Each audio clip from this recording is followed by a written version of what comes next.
Okay, so as David mentioned, my name is Diogo and I'm a full stack developer. I was working in Ireland. I'm not anymore. I'm here in Lisbon for a couple of weeks. So what I'm going to talk today is about Angular.js. Which one of you already used Angular.js in some sort of production system? In production? Just playing around? Just playing around. How many of you have used Angular? Okay. Cool. This is good because the talk that I'm going to do is I'm only going to cover, like basic concepts.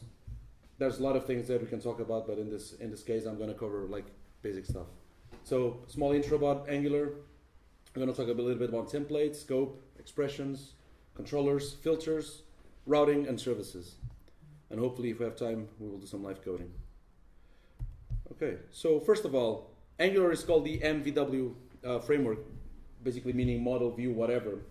Because how many of you know what is MVC? MVC, okay, cool. So model, view, whatever is basically MVC suits into model, view, whatever. There are many deviations from MVC. You have MVC, MVC, whatever. So this is exactly what the framework is trying to aim, is that you can use which one you want. It gives you the freedom to pick the design that you want to, the pattern that you want to use.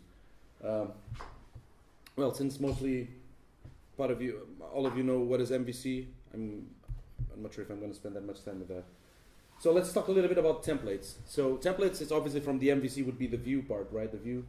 In Angular, the notion of templates is basically a mix between HTML and the Angular specific elements and attributes that comes built in with the language.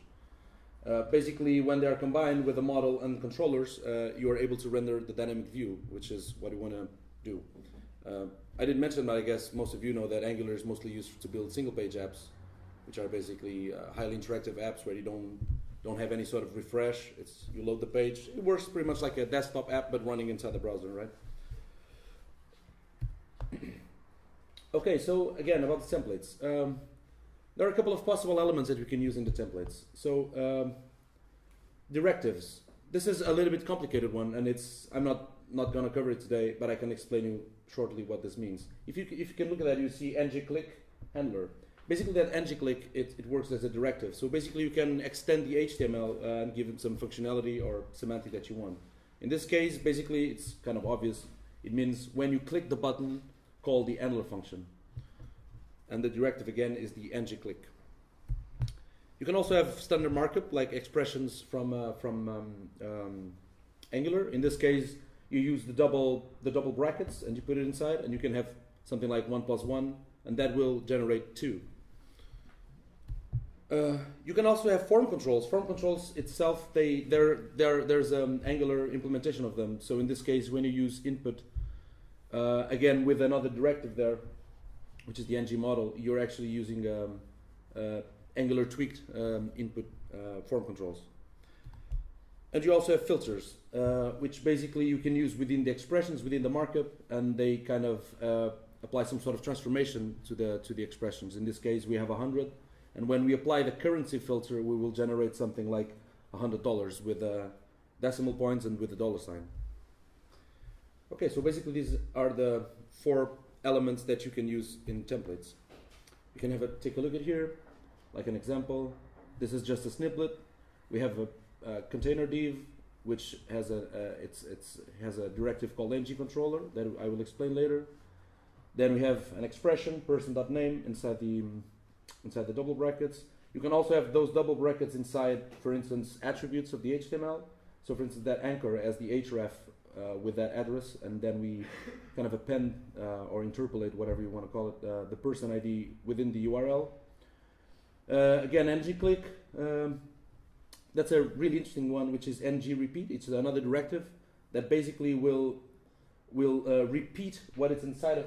It will repeat itself. In this case, that div according to a specific expression that is task in task. So basically, what it's going to do is if task is an array, it's going to repeat that div for each individual task, and then you will have the task available as on the scope that I will explain later, that you can print it out. But this is just an example, just to show I will go deeper further. So, okay. So now scope and expressions.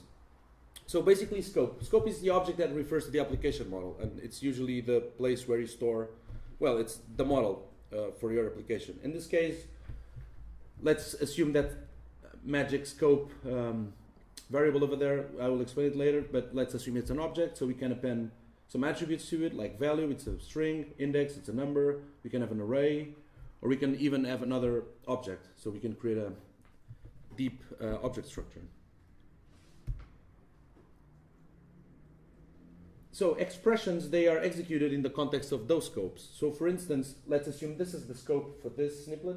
You can see that the first paragraph value is going to be evaluated to foo. Index times 5 is going to be evaluated to 10. You can also access arrays from there. So we have items on the position index. So that will work and it will give you 3. And you can also use the object path to get into the properties inside the object. There's a really interesting feature about Angular, which is when you do something like this, like object.name, for instance, if name doesn't exist, or even if you have deeper level of that, let's assume that we have object1.object2.name, and let's assume that object2, some object in the middle, is null, you generally would have an error. But in this case, Angular, it's tolerant to those things. So if within the path, if there's something null, the result of the whole expression will be undefined, so you're not going to have exceptions thrown and stuff like that, which is kind of useful. Some languages use that, they call it Elvis operator, sometimes you have to explicitly use it. In Angular, it's by default. Okay, so let's talk a little bit about one big concept on Angular, which is the module. So basically, first of all, when you include Angular on your page, you will have on the global scope, you'll have the Angular defined on the global scope, and on that object you have multiple functions you can call. One of them is module. And when you call that, basically you're creating a sort of a package or container to put everything, some parts of your app inside that. You can think a little bit of like namespaces or something like that. It can work a little bit like that. So basically we're declaring a new model called SomeApp. And that model has some dependencies of other modules. In this case, other module and another module. So basically, you can structure your app with that. You can have multiple modules. I usually structure my apps with like that. I have multiple modules just for one single app. And then, of course, I can use external modules that might work as sort of plugins, like bring functionality that someone developed into my project, and you usually include them that way. So when you create the module, basically, meaning the return value of this expression, it's basically going to be a module object, which will have, and it's on that object that you will create everything from now on. That I will show you later. But just a quick thing. So when you declare a module, you also need to set on the view somewhere. For instance, I did it on the div, but you can do it like typically people do it on the body of the page or even on the HTML, saying, okay, from this element on, everything that is inside this element, it belongs to this SomeApp. So it's kind of the way to set up the namespace, right? Okay, let's talk a little bit about controllers now. Okay, for the ones that are familiar with the concept of MVC, we already seen the views, the templates, which is basically the way you present things. You also need controllers that usually handle some logic, right? Where you have some where you initialize things, where you create functions to manipulate the data, or sometimes even to deal with the presentation stuff. And in this case, the way you have to do it is by, again, Angular.module SomeApp. In this case, it's different from the previous one. In the other one, I had the dependencies after it, and that's how you create. When you don't include the dependencies, you're basically saying, give me the already defined module with this name. So it's kind of a tricky way, a nice way to, avoid holding variables all the time. So you can just define it once with the dependencies, and then from then on, you just call it by the name, and you will have access to it. And on that variable, you can call controller, which is basically the way you define a controller. So you pass the name, which is some controller within the first one, the first parameter, and then the second parameter is expecting a function. In this case, it's the function on top. Okay, so how do you bind it to the view? So once you have a controller, you will bind that controller to a piece of your view. For instance, a div specifically. And basically what he's saying is that that controller is going to be responsible for everything that is inside that div. A very important thing, Angular.js will call new subcontroller for each bind, meaning that every time you make something like this, Angular will generate a new controller. So it's not a singleton, it's always a new instance. So it's a sort of construction function. Okay, so we should use controllers to set up the initial state of the model. Again, we talk about scope, that magical variable that I talked about. Let's use it here. So when you create your controller, in this case I put the function embedded into the controller definition. You pass the scope here. I will explain it later how does it work. But by doing that, you will have access to that magical scope variable. And when you have access to it, you can assign attributes to it. In this case, we're going to create an object user within the scope with a attribute name, which is John Doe.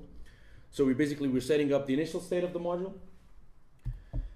And we can also add behavior to the module by, for instance, in this case, creating a function that is then assigned to the foo attribute on the scope as well. And in this case, this function changes the name from the scope username to John Foo Doe. Okay? So the view. Okay, again, we have that div. We binded the controller to that div. So everything that is inside that div, the controller is responsible for everything that is inside that div. User.name is going to be available because we define it on the scope on top. And button ng-click foo will call the function that we define within the controller.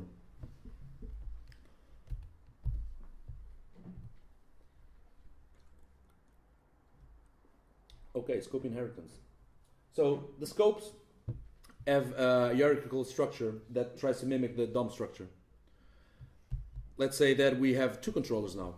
So controller 1 that has a scope.value equals foo and scope.1 equals 1, and we have another controller that is controller 2, which has a value bar on the scope.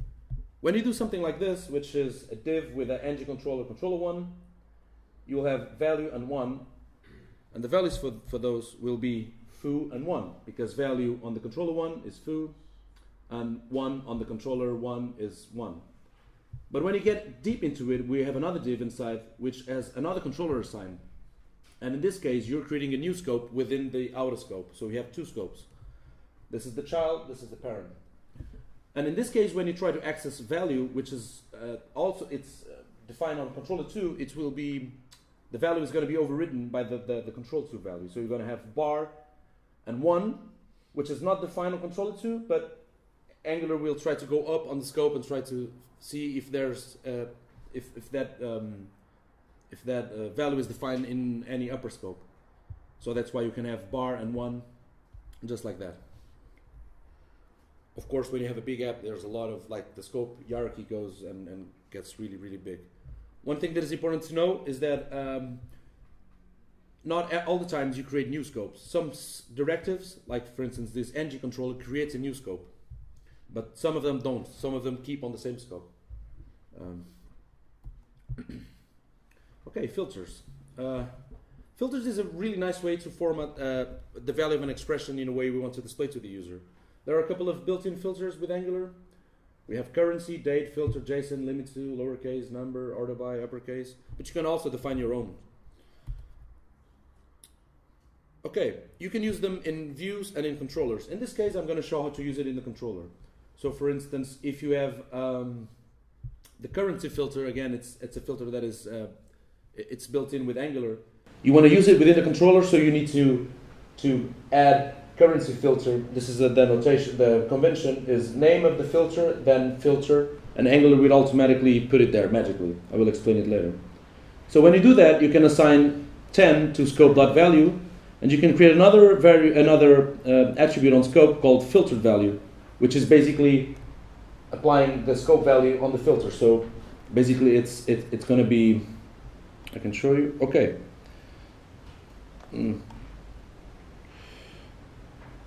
So filtered value is going to be $10, but you can also do that on the view. Basically, if you call value, which is defined on the scope, and you put the pipe symbol and then currency, it's exactly the same thing as we did here, but this time it's only on the view. I usually like to work this way. Sometimes you have to work this way, but most of the time it's better to work this way. Okay, filters also take parameters. For instance, this currency one takes 2 parameters if I'm not wrong, but in this case I'm just going to show this one, which is the actual symbol that you want to use. So for instance, if you pass the euro symbol into currency, you will have a different formatting at the end. You will see the euro sign over there. So you can pass, as I said, you can pass... you have to inject the future to the controller for use in the view or not? Only on this first one. This one you don't. Only to get the filtered value, which is generated on the controller, then you do. But as I said, most of the times, this is what you use. Only, well, rarely you have to use it on the controller, and usually it's not a... I personally don't like that much that approach. I know that what happens then you have like massive views, because you have pretty much on the controller, you don't have any presentation logic, but it's good because you can test it at least, it's good for testing, but you get like huge views and massive views. But yeah, that's another discussion. Okay, so dependency injection, this is what we were talking about before. So basically, for instance, when you create a controller, we give attributes to the function, scope and foo in this case. And Angular, when you create the controller, and when it will instantiate the controller, it will go onto the source code of the controller and understand what are the variables that you're using. So the name has a meaning. In this case, you're saying, give me scope, give me foo. It will look up on a in-memory, like on a database of available components to inject, and we'll find the one that matches that name. The thing is that most of the times we use we minify our code, and when you do that, most of the times the minifier, they change the name of the variables. And if you do that, Angular is going to lose track, and he's not going to be able to understand what you want to inject. So the way to go around with that, there's many options. One that most people use is just, instead of passing the function as a second argument, you pass an array with the dependencies in string that you want to inject, and as last, on the last position, you pass the function itself. And if you can do that, even if you change these names, it's going to be okay because Angular knows, because the minifier is not going to touch strings. So it's going to work okay. Another option, it's by, when you create the subcontroller, you can append an $inject attribute to the controller, and you can pass the array of stuff that you want to inject. This is really interesting because there's a module called ng-annotate, which basically will do this for you. So right now you pretty much don't have to care that much about that, because if you have a decent build system, basically somewhere in the build process there's going to be that ng-annotate that will go over your code and see what has to be injected, and it will inject it for you, so you don't have to deal with that. And if you do that, you just pass the controller the same way we did before, and it's going to work. This is a very interesting way to manage dependencies. This is what dependency injection is all about, because you know that you're writing your controller, you need A, B, C, you just say I need this, this, and that, and it's going to be taken care for you. So it's a little bit like, well, yeah. I'm not sure how many of you come from the Java world and stuff like that, with Spring and inversion of control and stuff like that, but it's really handy when you say I need this, and something comes to you. Okay, so we're almost there. URL routing.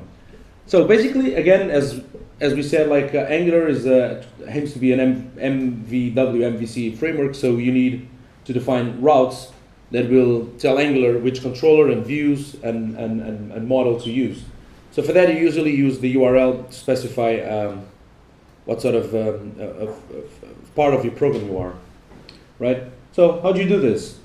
I'm going to talk about ng-route. I personally don't use it, but it's the one that comes from the Angular.js team, so it's the initial one. In the beginning was inbuilt, now it's a separate module, so you can get rid of it if you want and replace it with something else. I personally use UI router, which is a way better alternative, because it's based on states and not on routes, which is very interesting, and supports nested views, and it supports a lot of interesting things. So I personally use it, but for the sake of this presentation, I thought it would be better just to show the simple one, because this turned out to be a little bit simpler. So basically what you do is, okay, first of all, there's a dependency. Now we need ng-route on our module. So if we would use this on our app, when we declare the module, we would have to include ng-route. Then on the module, we can call config, which is basically something that is going to run in the beginning of the app when the app is bootstrapping. and you can say, okay, give me the route provider. Route provider is it's a component that's going to be injected there, but it's provided by ng-route. So when you do that, magically it will be there. And then on that route provider, you can call when, and basically you say, okay, so when I have that URL /user/variable user ID, I want you to use this template, view/user.html, with this controller, user controller, which is defined where you have to define it, not before, but it must be defined. And you also want to resolve some variables. I'm going to explain what is this.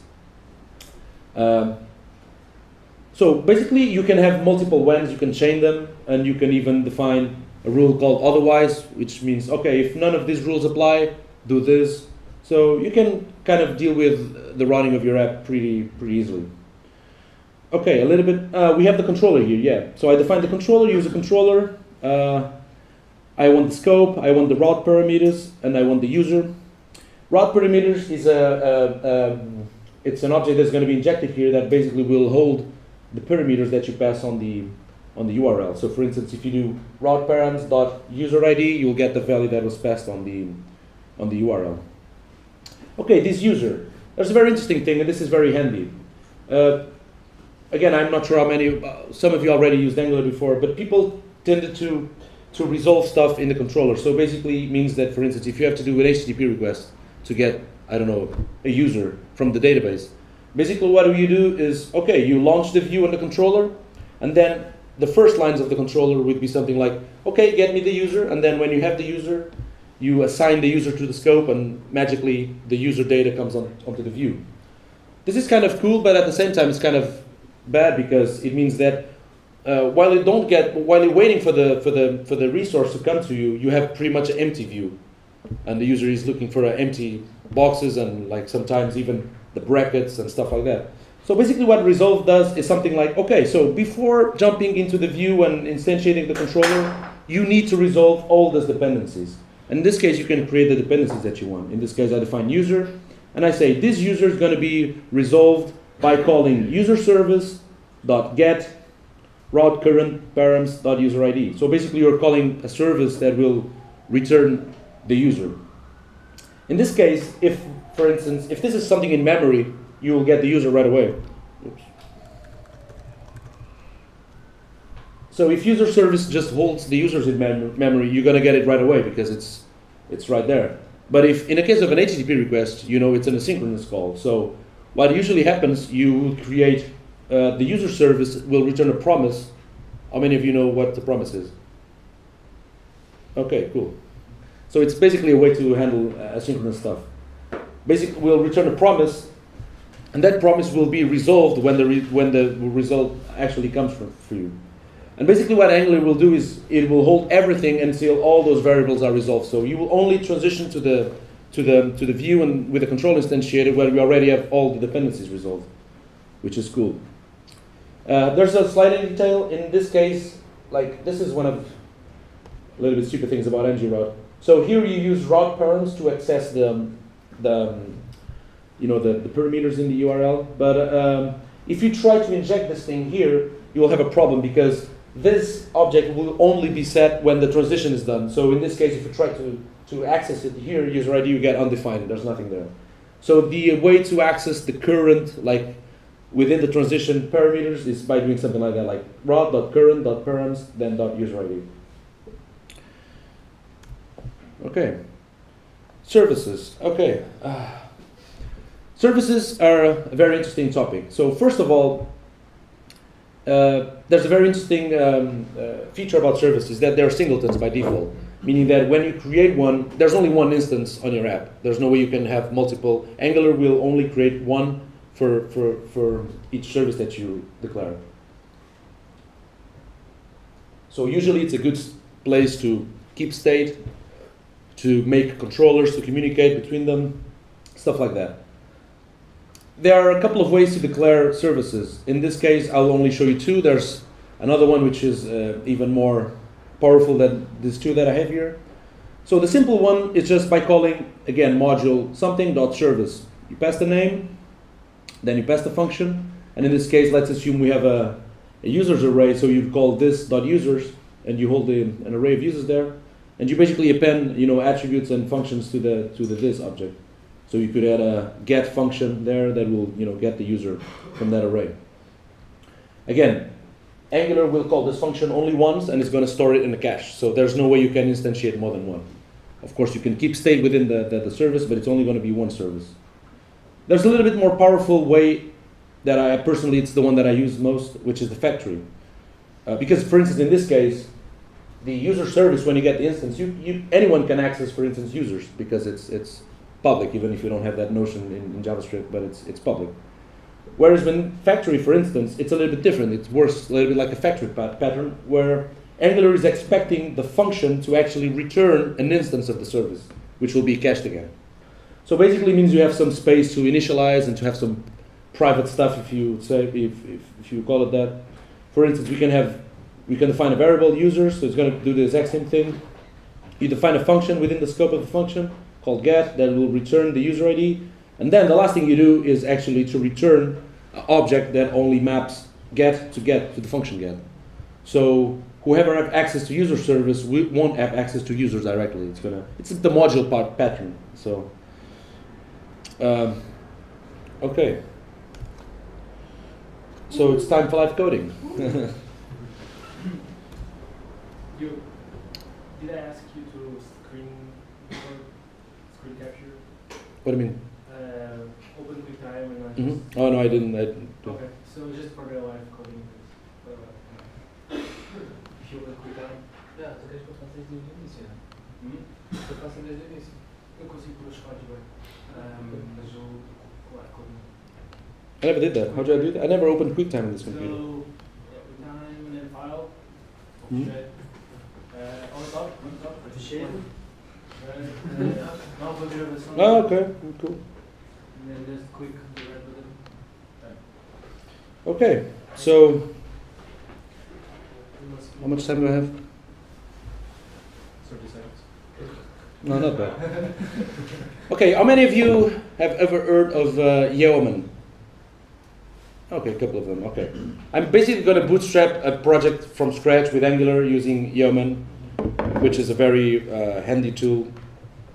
Oops, no. Oh, stop the recording. Just click. Just Oh, click. okay. So click. Just click anywhere. Yeah.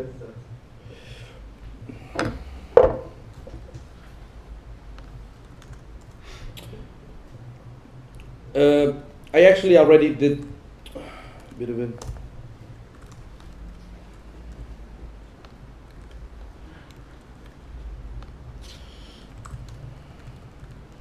Well, maybe I can show you how to do it, but then I pick from here.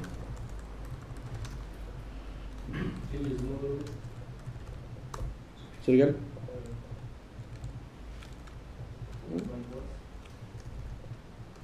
Oh, okay. It wasn't working.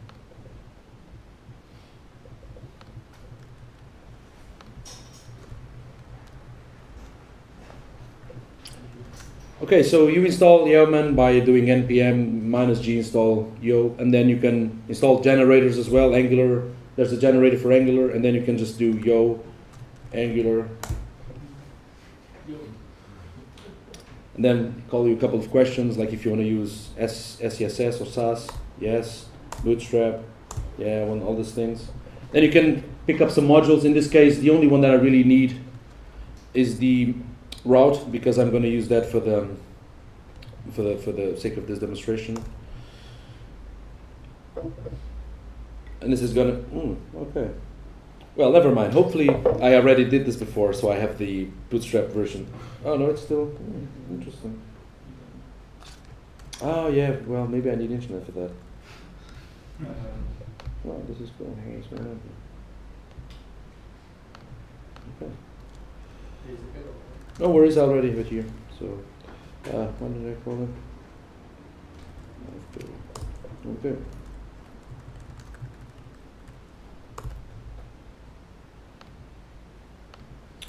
Okay, basically when you run that command, you will have a folder structure like that. Is there a no. Okay.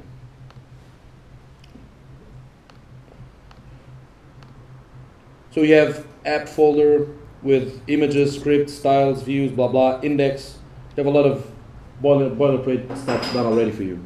Let's take a look at the index HTML.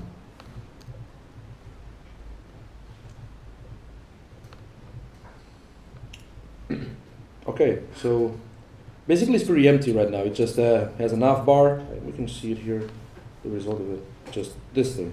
As you see, there's nothing here. I removed some stuff because by default Yo creates already some stuff and I don't want to mess with it right now. So it's pretty empty. If you use Bower and Grunt, you have this thing that will allow you to concatenate and minify all the files. So this thing is everything like it's going to be managed by Bower dependencies. You can have your own scripts over there. They will be minified and concatenated. So it's pretty handy. Okay, what I want to do is I want to build a contact manager, like a place where you can keep your contacts, like JJ contact and Pierre contact and Luis contact, whatever, right? So first thing that we need to do is to obviously set up a little bit the view. I have a hard-coded version that I want to use here. Try to save some time because otherwise it's going to take really long time. So basically, I have it somewhere here. Is this right?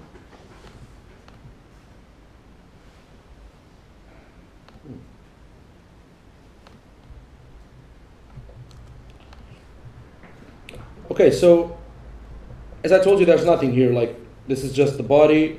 We have the ng app, which is setting up the scope, the module for this div. In this case, the body. We just have a nav bar and then an empty container and Google Analytics stuff. So, what I want is I want to have a couple of this list group items with faces of people and phone numbers. So I will create 3 of them. And for instance, I want this.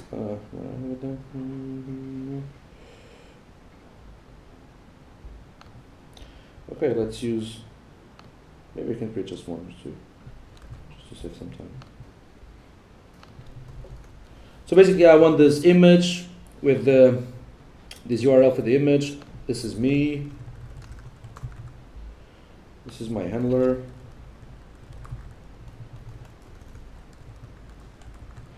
Right. This is my email.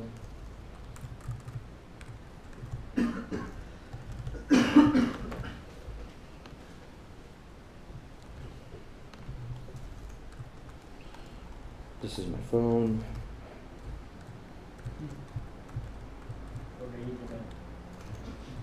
What?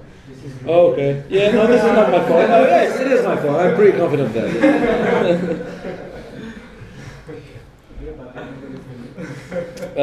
I have the Irish one, so no problem. Okay, I'm actually going to copy paste this thing. I don't feel like putting more people here.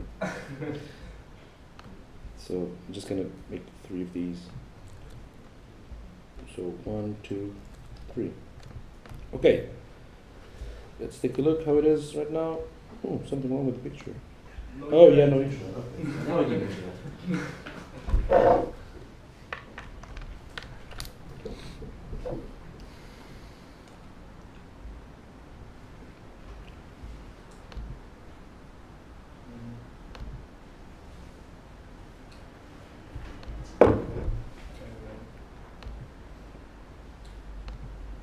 Do you want to set up something, or this is the HTTP? This is the HTTP. Yeah. But you can check open Wi-Fi. Oh, never mind. Open network references. Oh no, it's done already. I think open the. No, it's okay. Hangouts just told me that it was okay. So this is pretty much what we would like to have, right? Some sort of address book with only me. It's very interesting. Okay, but what we have right here is a hard-coded view, right? This is like 3 list group items altogether. What we would like to achieve is to have an array of people, like with people objects, and then assign those values here, right? So this is what I'll have to do now. So first, I have to. Let me close this thing. I'm going to create a controller first. I'm going to call it function list controller.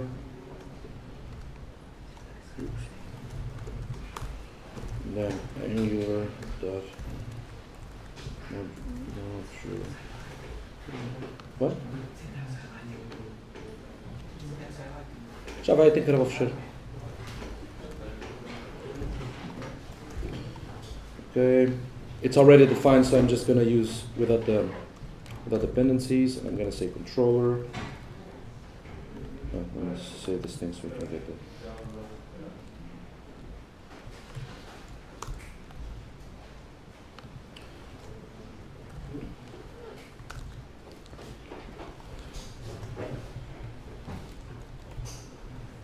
Okay, so what I would like to do is to have that array of people that I have somewhere over here.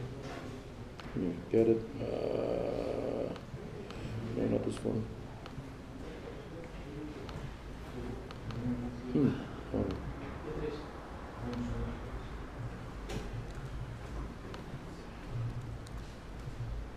Okay, so I have this array of people, which is me, Luis, and João, with the corresponding fields and stuff. And what I want to do is I want to put this into the view, right? I want to map that into the view. So again, we have to use that magical scope property, and I will do it here. And I will say, okay, so scope dot context equals this array. Okay. So now first I need to bind the controller here. So I need to do ng controller equals list controller. This is the name. Oh, this is the wrong one. Sorry. This is the name we define for the controller. There's one very important thing that we have to do, which is include the HTML file. So we need to go down here. Interesting. It's not this one. On the index, okay. We have to go down here and look for controllers. We have this doesn't exist, so I can list controller. Okay. So now the controller is included, and I can do this ng controller. And now within this div, I will have access to that scope variable. And what I want to do, I want to basically repeat this structure for each individual contact that I have there. So what I'm going to do is I'm going to do ng repeat, which is basically that trick to basically repeat the elements, and I'm going to say contact in contacts.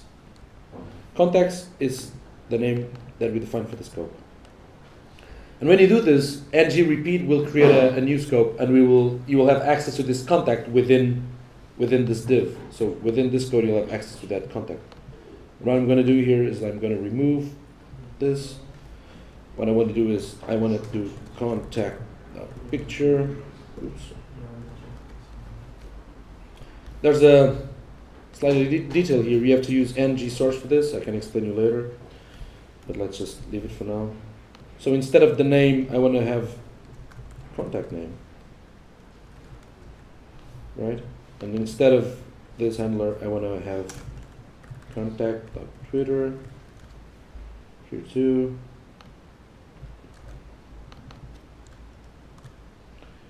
And here I want the email.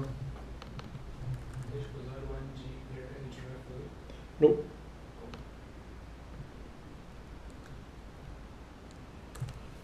I think you have to do that for other things when it's internal stuff, not just to interpolate the string. And here, instead of this phone number, I want to put phone. Okay. So now I'm going to remove the other ones we created, like we hard-coded, and this is what it's left. Okay. Let's hope for the best and see. Okay, cool. So this is me, Luis, and JJ. There's something that I would like to... Well, this is not finished.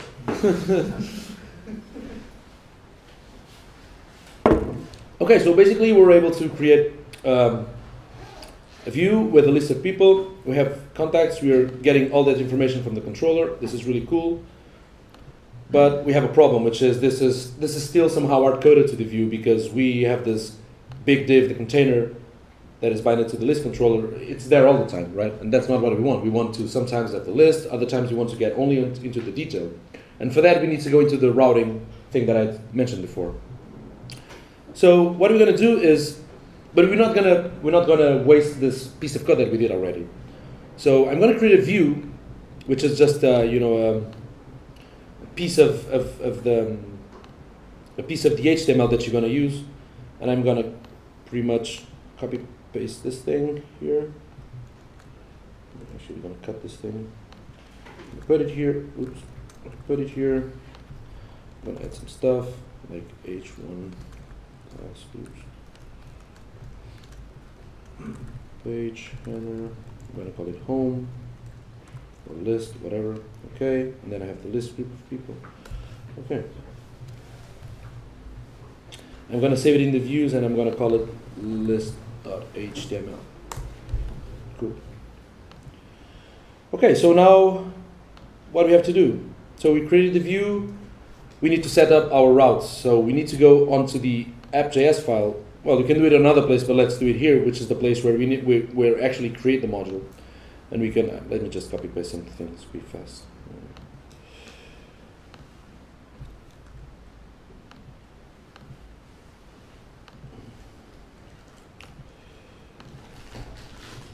Okay. Oh, first of all, I need to add ng route here. Okay, so now we're going to configure the route provider, and you're going to say, okay, when you see /list, I want you to go on to views. Oh, it's not contact, it's just list. HTML, I want you to use this view.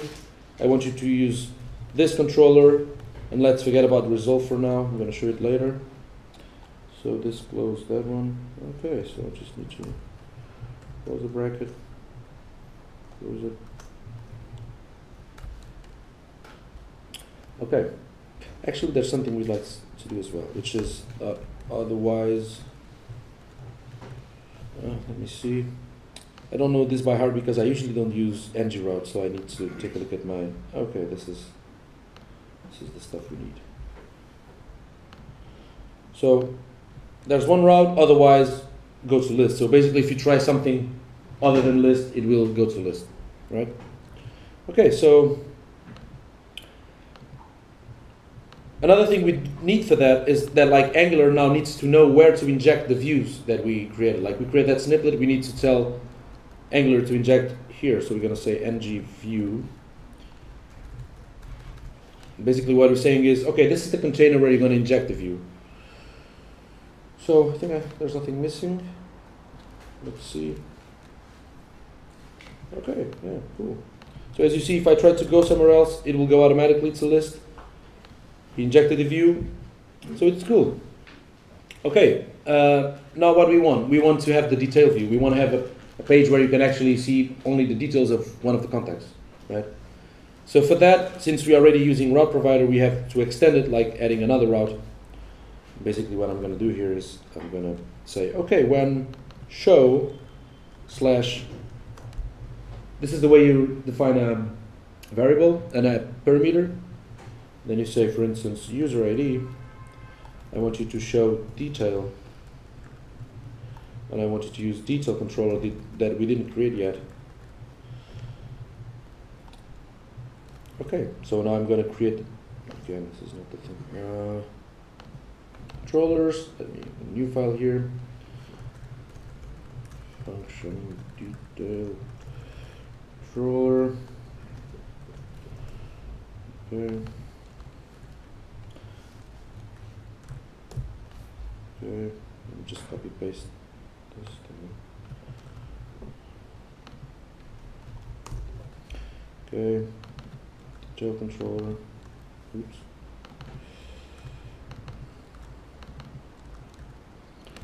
All right. So the problem now is that well, there's one last thing we can do actually. So we have this on the view. We have this show button. Right? And what we want to do is when you press this button, you want to go to the route that is corresponding to the detail of the person, right? Which we already know which one it is. It's basically /show/user ID. So what we're going to do with this thing instead of a button, let's make it let's make it an anchor. Btn default. Oops, I was there already. Show. Oh, okay, I'm running out of battery. Let's say the path there is show and then slash contact.id. So basically you're saying, okay, go to show slash contact ID, which is go to the corresponding page. The only problem here is that now we don't have a way to, so we have our list controller here with an array of data. We don't have a proper way to transfer the data from this controller to the other controller. And why? Because we actually, this controller owns the data somehow. So the best option to do this, since we want to transport data from one point to the other, is to create a service which is going to hold the data all the time, and then controllers can fetch data from there and get it back. Oh, thank you.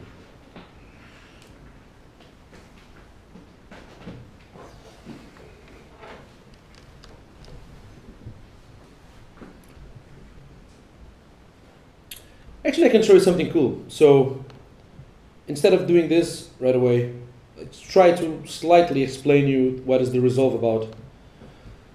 On the list controller, on this route, I have this resolve that is commented. I'm going to uncomment. And basically what I'm going to say, as I explained to you later, before Angular move into that view and instantiate that controller, he will resolve everything that is within the resolve object.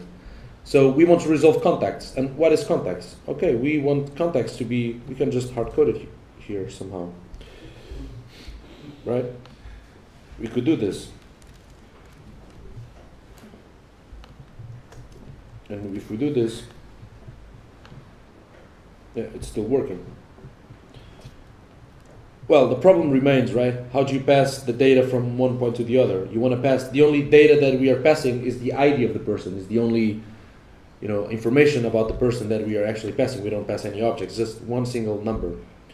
So again, we have to go into the services approach. So I'm going to call services here. I'm going to create a new service. User.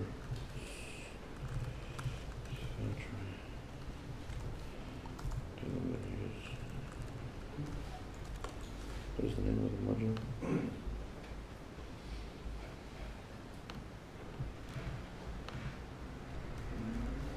Let me just copy these things, because otherwise I'm going to say it.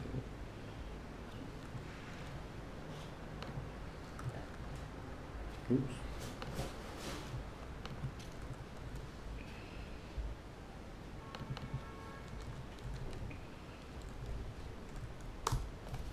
So, okay. What do we have here? We have a variable called context that holds the array of contacts. We have this last ID. I'm going to explain you why do I have this thing here. And I created like get all function that will return basically the array.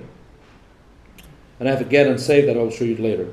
But the important thing is here is that at the end, as I told you, the service is going to return an object that will have give access for those three functions within the service factory. So this is contact service, okay.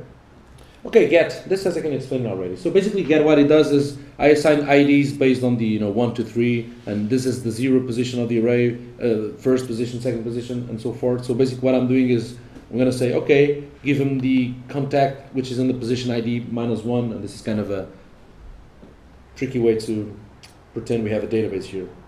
I'm also doing copy because I don't want to actually give the give the actual object. I want to make a copy of that, because otherwise you could mess up with it and then you would ruin the database, right? And we don't want that. Okay, so I'm gonna take this off, get back to what we had. Okay, so contacts have to be resolved. So basically what we're gonna do is we're gonna first inject contact service here. It means that now we can call any method there, any function there, which is get all. That's it. Okay.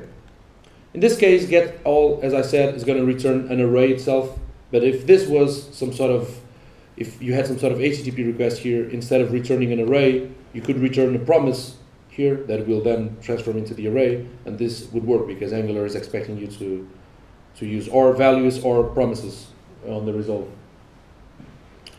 Okay, let's see if this still works. And we need to obviously include the service. Oops.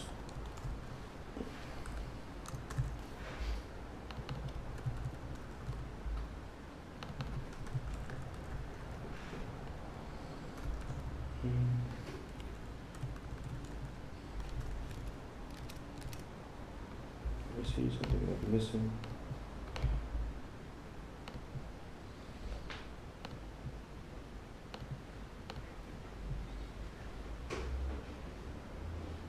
Oh yeah, services.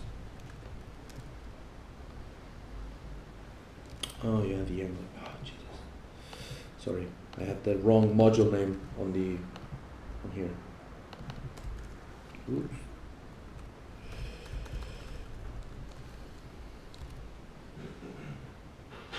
Okay, cool. So again, now we are using the service to hold the data. When you go to the list view, the controller will have the result, the list of users. It will pass it into the scope will put it in the view, and everything works. And now, since we have the service, which is working as one place where you store the data, we can, when you click here, you call show one, and with that one we can then call the service again and say, okay, give me the user number one. Well, this thing is not working yet. So what we have to do is come again here to the route definition and say, okay, now I need to resolve the specific contact, right? So not contacts, but contact. And I need, what is it? Route dot current, oops, route. I want to, sorry, okay. So I want to have route, which is the object that holds the information about the parameters on the route. And I want to do get by ID, and I want to pass a specific ID, which is going to be route dot current dot params dot user ID. Okay. Now the detail controller, we don't have anything here. So okay, is this clear? Like we resolve the contact, and this contact will be available within the controller to be injected. So we need to come here and say, okay, I want to have the contact, also the scope. And basically, the one I want to do is do something like scope dot contact equals contact, and that's it. Okay, we still don't have a view, so I need to save it. HTML. Just gonna copy what I have here because it's easier. Could you not use Yeoman at this point as well? Sorry? Could you use Yeoman to generate just the view? Probably yes. I usually don't use Yeoman for those things, just to bootstrap the project. I usually generate controllers and everything by hand, but probably you could do that. So let's see how it goes.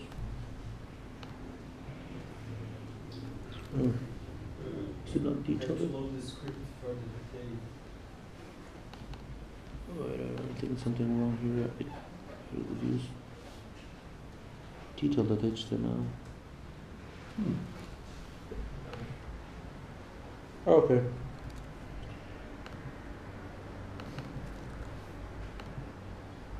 You missed something here? In the index, you didn't load The detail controller, maybe, yeah. Yes. So you should have used Yeoman. Well, yes, but this is a demo, right?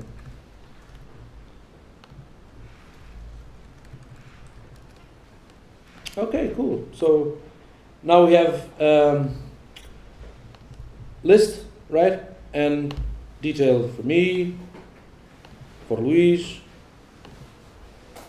for João. Cool. So there's a lot of cool things that we could do here. Like for instance, now we could edit. Basically, we have an in-memory database running on the browser. We could have some edit functionality here. So I can show you. This is almost over, so don't worry. There's the detail. Okay, I can show a little bit the detail view that I have here. I'm using this editable variable that is going to be hold on scope that is going to tell you if the view is on edit mode or not, right? And with that, I can use this directive, which is ngIf, which basically is going to say, okay, if this thing is true, then this tag is going to exist. Otherwise, it's going to be removed from the DOM. It's not going to exist there. So, for instance, edit will be only be visible, not visible, but it will only be on the DOM actually if editable is true. So the only thing that I have to do is come here to this thing and say, okay, scope dot edit equals false to initialize, and I can create a function here called edit, which basically will just do scope dot editable equals true, and that's it. Of course, I already have this button that calls the edit function, so this is why I'm doing this. So by doing this, I'm not sure if you refresh it already. Okay, cool, yeah. So it's working. This transform into this box is because, again, on the view, I have conditionals here. So if editable is true, it's going to show the input. Otherwise, it's going to show this paragraph with a value instead, right? And I did this for pretty much all the fields. Okay, so this is cool, but now there's no way we can save or reset or whatever, so let's do that. So detail controller. Okay, I'm gonna do scope.save the function. Basically what I want to do is call the contact service. I need to ask it for here as well. Service.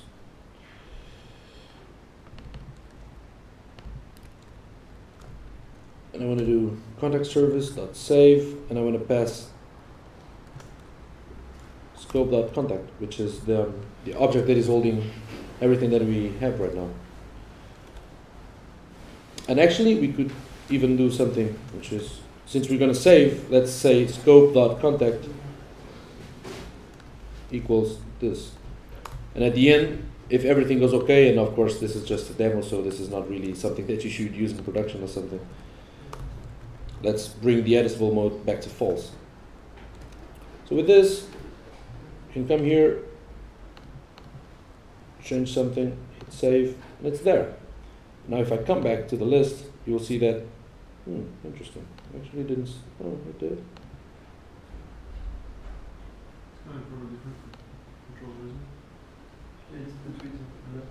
Let me take a look at the service.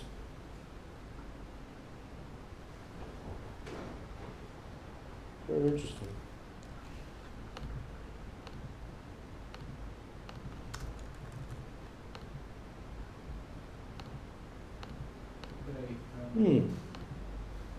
Wait. I think we didn't change the first controller, the list controller, to actually use the data that is coming from the service. So it's still relying on the hard-coded array. And again, we resolved contacts on the routing, so we can just edit here and say this. And now, wait a few seconds, and let's go, for instance, to JJ and change this thing here. The Twitter handle changed, and if you come back here, it changed here as well. So only one single point to hold the data, right? Same thing applies for name or anything else.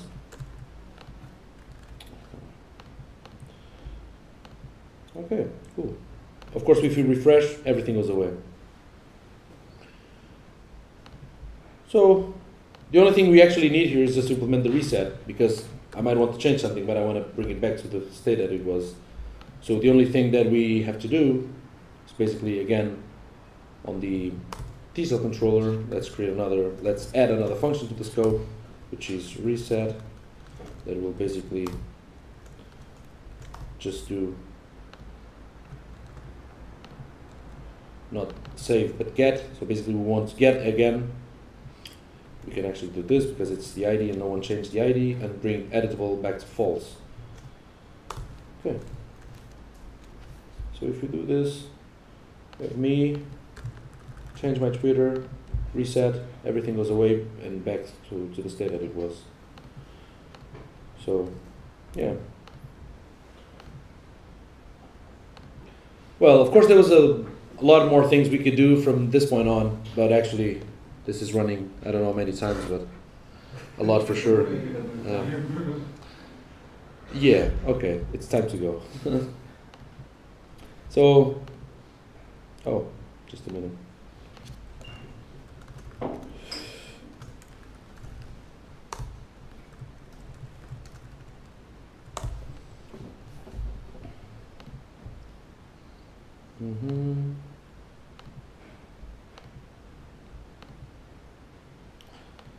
Gulp is faster, right? Oh. Oh, this is not too.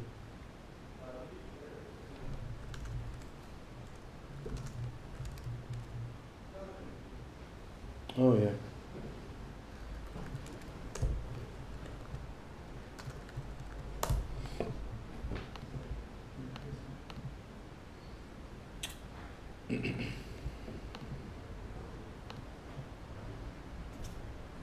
Okay. Just a couple of tips. There are stuff that is really important because most people screw up Angular with this, which is how not to use the controllers. So you should manipulate the DOM. A lot of people use jQuery inside controllers to manipulate the DOM. This is just wrong in many ways. It's hard to test. It creates just a huge mess. If you want to manipulate the DOM, you use directives, which is, I didn't explain in this talk because it would be a little bit more advanced. It's basically a way to encapsulate all those DOM manipulations and to create sort of components, your own components. Or use data binding. Use the properties within the existing directives and just bind the data the same way I did with editable, for instance. I was using data binding to manipulate the DOM because I had that variable there. I can change from true to false, and things happen on the view. So that's a nice way to handle it. So don't manipulate the DOM. Don't share code or state within the controllers. As I said, controllers they're just Angular will create an instance for each every time it's binded, so it's not a good place to start to share state. And at the same time, if you have specific business logic code that you want to share across many controllers, it's best to use services for that, because then you only have one place where you have all your code, right? So use services for that.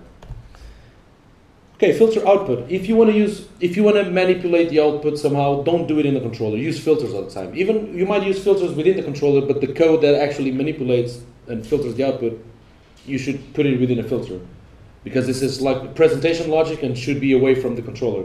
You might want to have the controller testable, properly testable, and with only relevant business logic inside it. Okay, and format input. Just use the form controls for that. Like there are many ways you can format the input from the form controls. So again, keep the presentation logic away from the controllers as much as possible. Okay, and that's it. This is the URL where you can get the presentation and the code that I did. So thank you.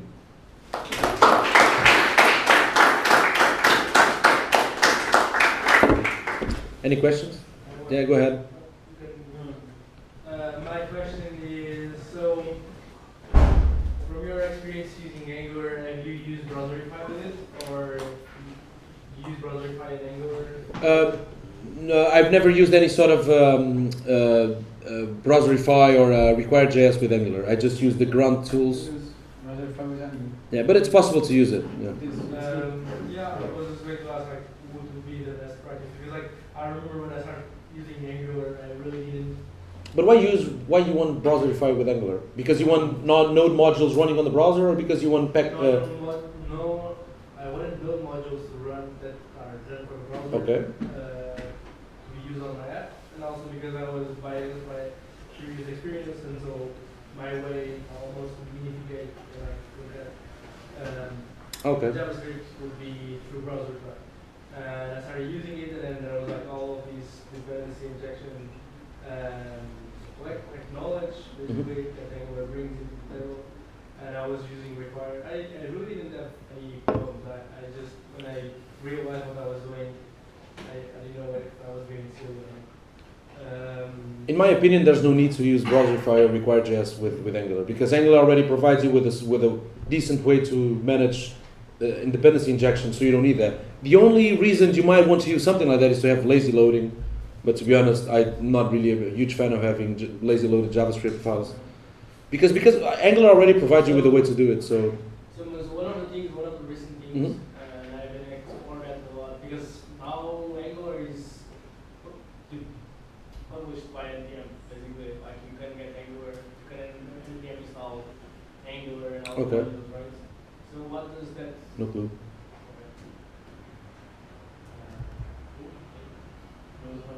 Yeah. Imagine that apart from the context, you have a lot of other data. Other what? Sorry. Apart from the context, Okay. you need to resolve, you need to get another bunch of other data. Okay. Appointments, your followers, Mhm. X, Y. Okay.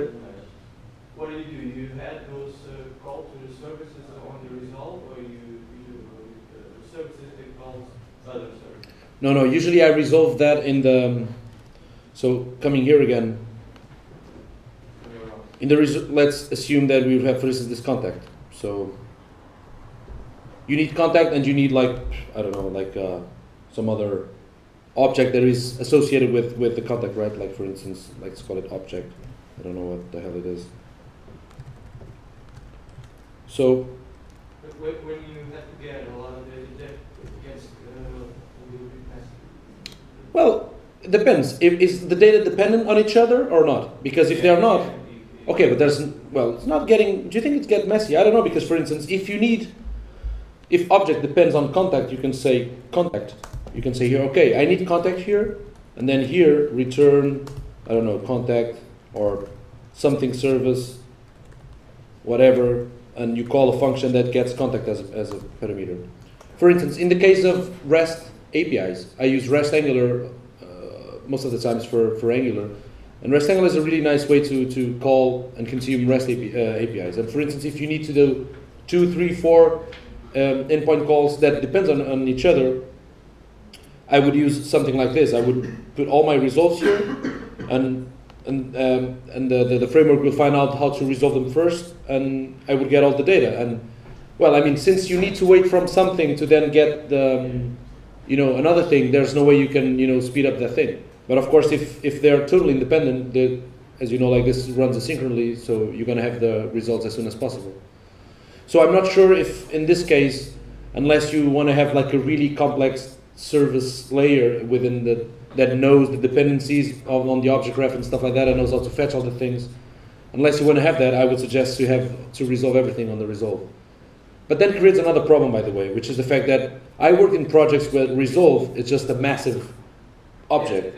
Okay, so basically there's a really nice way to handle that, which is basically instead of this, you pick this thing, you go to, for instance, detail controller, and you do this. You do detail controller dot resolve. You put it here, so it's again with in the same file as the controller, which is really cool. And you just pick this thing and put it here. That's it. Yeah, I like this approach. On my project, I have for the routes I have separate files. I don't want to search for the data that I'm getting on my route files. Probably I will go to the controller, check what it is doing. But what is the reason why you have different? Because in this case, like this is 4 lines to define a route, so it's pretty reasonable to have. Yeah, but if you had the result. Oh yeah, okay. You get a lot of data. But in theory, it's never a good principle because, well, the result is not a business logic, but there's some sort of, connecting the dots there, which is usually associated with the controller because, for instance, you put stuff on the resolve and then you use them on the controller. So I think it's a really nice approach to have both on the same file, right? So I think this is probably the approach that I like most. Is that available on Angular 2.0? What do you mean, this approach? No, this resolve, this is something that I made up. You can make up, I can call it whatever you want. You just create a property on the function, and then, what is it? And then put it here. That isn't a service from Angular, like India. No. Okay. This is a recommendation from Todd Moto, who is one of the Angular.js developers. They created a really nice guide for teams, for Angular style guide for teams, and this is one of the things that that I really like about his guide is that he actually, there's some things that I don't like, but this one, it's a really nice approach. It probably improves testability as well a lot because you can deadlock things. Yep. Any other questions? When you are setting the get to all, can you get just some attributes synchronously and getting other ones asynchronously? Well, you can get to it. You can get both. You have to pick either you have synchronous or asynchronous, right? If you have a Mhm. imagine you have a list of people Mhm. and you have details that you want to load, but you don't want the same priority on them. So you Okay. want just the summary, the name. Sure. But when you're going to load them then? Because usually if you're going to show them on the When view, you when will you eventually get going to need all, them. what do you get? Do you get all the attributes that are on services? Give me just a second, where's the service? Okay. So in this case, all these attributes, right? Usually what I do is I have, on my API endpoints, I have, for the same endpoint, I pass the level of detail that I want on the object. So I might only ask for simple object that only gets like 3 or 4 most important parameters. Right. And yes, I usually do that on the server side. And then when you call, you say I want the full detail or only want half detail, you know. Or sometimes I want with nested properties for some specific things, just for optimization purposes or not. But I usually do that on the. I think it's easiest to do that rather than taking care of that on the front end side. I mean, you could have some sort of lazy loading object structure where you have proxies. Then when you call, they will get. But I think that will be like a little bit messy and complicated for this case. Can you go back to the routes? Here. Yeah. How does the detail controller Mm-hmm. exist there? Well, in this case, it's tricky because actually you would have to. This thing wouldn't work exactly like that. You would have to have one file that initializes the module first. This must be the first thing. Then you need to run you need to evaluate all the controllers and then evaluate this file. Yeah, but how does that variable get its value because it's on a different file? Yeah, but this So some people don't like this. But remember, I defined the function here. It's all on global? Yes, this function is on the global scope, Okay. which it's well, it depends. Sometimes I don't dislike it that much as much as some people do, because even for testability purposes, it's nice. But I mean, it's well, it gives you this sort of functionality. So Yeah, it's I'm not. domestic. Yes. It's on global. Yeah. Okay. I know most people don't like to pollute the global namespace, but I mean, sometimes you have to do it, right? So I don't know. at least it's good if you do it for a good reason. Right? Can you show me again the code you showed? The what? Sorry? What's on the controller? Oh, the controller. This one. Yeah. I think that would work if that function returns a promise. Because if the object Which function? or This one? yeah, where you have object, it depends on context. Okay. Yeah. If the first one returns a promise, Mhm. you that way. I don't think do you guarantee that when you trying to get the object, Mhm. you have the context? Well, the thing is that, like, first of all, this is in terms of as far as JavaScript is concerned, this is exactly the same thing because this is just an object, Yeah. and instead of being inline, instead of being defined as literal, is defined in a literal but assigned to a variable. So at the end of the day, for the execution and whatever is concerned, it's going to be exact same thing.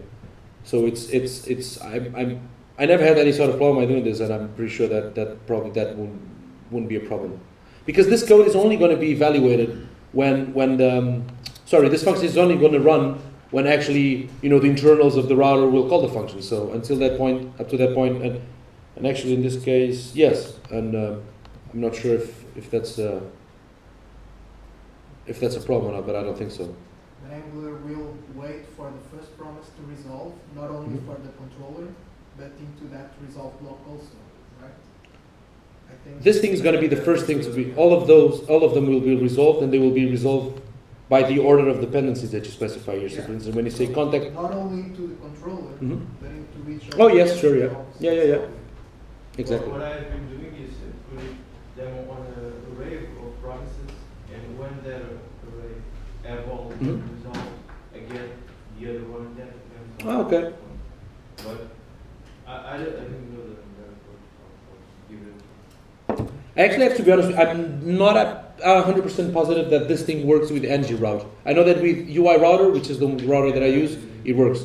I think it works as well with ng-route, but I'm not pretty sure. Okay, so thank you very much once again.